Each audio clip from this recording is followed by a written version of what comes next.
Some years ago, this passage that we're studying today was printed out by a Christian fellowship, an intervarsity fellowship at a university, at a college in the UK.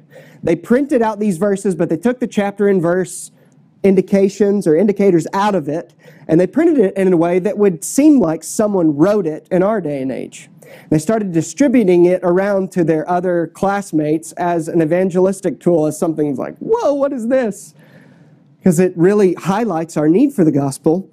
And what happened is that created such a fuss that the faculty and the leaders of the faculty at this university called this Christian group of students before them to basically sit in judgment over them. And they said, in maybe different words, you're about to be censured. You are not allowed to pass out this printing anymore. You're not allowed to pass this out. This is hate speech. And they didn't even realize what was communicated in this, because the way they presented it, it didn't look like maybe it was a Bible verse. And the faculty leaders demanded that this Christian group present to them who the author is. Who's the person in your Christian fellowship who wrote this? I know it wasn't all of you, it was one of you. Tell us his name, because they were going to punish him. And the people that were before the faculty said, the Apostle Paul. It goes to show us a lot of things. It shows us that what I think is true, this is one of the most offensive passages in all of the Bible to modern, secular human beings. Where the world in general is at as far as what we believe and what makes us really mad as a society, this is probably the most condensed and offensive passage, even proven by that faculty and how they responded to that Christian fellowship. Well, what's so offensive about it? Look at verse 24. I have one point. Why do we need the gospel? There are a lot of things, a lot of reasons. Let's just walk through it. That's Paul's main thing. Why do we even need it? He says in verse 24, he's picking up, Therefore, so what has he already said? He's already said the wrath of God is revealed. That's verse 18. The wrath of God is revealed from heaven against all ungodliness and unrighteousness of men. Okay? Is revealed. Not will be revealed. Are you tracking with that? He's saying people, in the way that they live, he catalogs this great list of sins and just the situation that we are in as human beings in our rebellion against God. And he's saying those are indicators that we as a human race are under the wrath of God now. Now, not one day will be. The wrath of God is revealed from heaven against all unrighteousness and ungodliness. And then the rest of it, he's explaining what it looks like, what are the indicators that people in rebellion to God are under his wrath now, under his judgment now. So the therefore is picking up on the wrath of God is revealed, and he says because men refused to honor God, to glorify God, and give thanks to him. They exchanged the glory of God for images, for idols. They refused to worship God.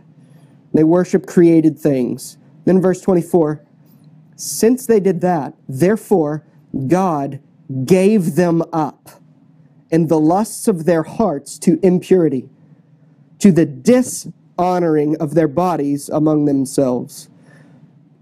You'll have a lot of words in this whole passage that are like unrighteous, dishonoring, unloving. And it's words that indicate they're the opposite, the total opposite of what we should be doing and feeling and thinking.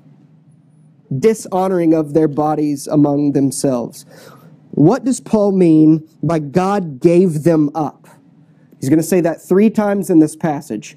God gave them up to the lusts of their hearts and impurity. Then he's going to say, God gave them up to dishonorable passions. He's going to say, God gave them up to a depraved or debased mind. 3 times he says, God gave them up. Gave them up. It's one word in the Greek. It's what theologians call judicial abandonment, if you want to speak in theological terms. God gave them up. It means God handed them over. God handed them over. That's what the word literally means. It's the Greek word paradidomi, handed over. What did God hand them over to? Well, he tells us. God handed them over, those who refused to worship him and worship and serve created things rather than the Creator. He gave them up in the lusts first, he says. It's a Greek word epithumia, which means an unhealthy desire, a desire that has been expressly forbidden. Something we know is wrong, and yet we want it anyways. He gave them up in the lusts of their hearts. It's the word cardia. It's where you understand that heart, cardia. Whoa, cardiac arrest, cardiology. That's where we get our words for heart as well. But in the Greek, it's that cardia, but it doesn't just mean your feelings and your affections. When people say, I know it in my heart, typically they kind of mean, I just knew it instinctively, or I knew it in my feelings. When the Bible, when Paul, for instance, uses this word cardia, heart, it doesn't mean the fountain of your feelings. It means literally the fountain of everything within you. So the literal meaning of it is the fountain of thoughts, passions, desires, appetites, affections, purposes, endeavors. It means the seat and the fountain of everything you think, everything you feel, everything you do. It doesn't just mean emotions, it means everything. The heart is the seat of everything in a human being.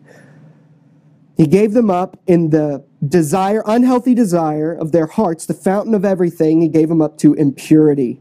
This word literally means the opposite of holy. It's the best way to describe that word impurity. It means the exact opposite of cleanliness, purity, holiness. That's why it's rendered impurity.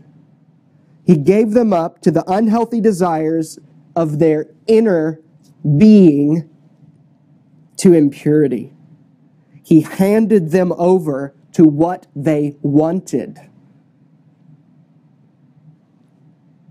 First thing we have to take notice of here is that it is a monstrously dangerous thing to insist on your own way. It is a monstrously dangerous thing to insist on your own way. Paul says part of the judgment, the wrath of God that is revealed on people who reject him is seen in the fact that God says, go ahead. Have what you want. C.S. Lewis, in his great book, The Great Divorce, he says there are only two kinds of people in the end. Those who say to God, thy will be done, and those to whom God says, thy will be done. Lewis makes us think, but he's right. He's building off of exactly what Paul is saying here, that it's a terrifying thing for your Creator, your Sustainer, to look at you and say, your will be done. Do what you want. That's a sign of the wrath of God. When God gives up people to the lusts of their hearts and impurity, it's judgment. And this is not only for people who are unbelievers that we have to say, woo, it's a monstrously dangerous thing to insist on your own way. Not just for unbelievers, for believers too. I've witnessed countless numbers of prayers prayed by Christians, and they're essentially just asking God to give them their idols. And we don't even realize it. To insist on our own way is dangerous. So I ask you, in what you're praying for, Christian, what if God gives it to you? What if God just said, yeah, your will be done? Paul's saying that leads to your destruction. And so I'm not trying to scare you from praying or asking God of things, but what I'm saying is everything we even ask should be based on and bathed in, well, what is the purpose of life? To glorify God and enjoy Him forever. Are your prayers filtered through that even? Or are we really just praying for God to give us false gods? It's a dangerous thing to be turned over, to be given up.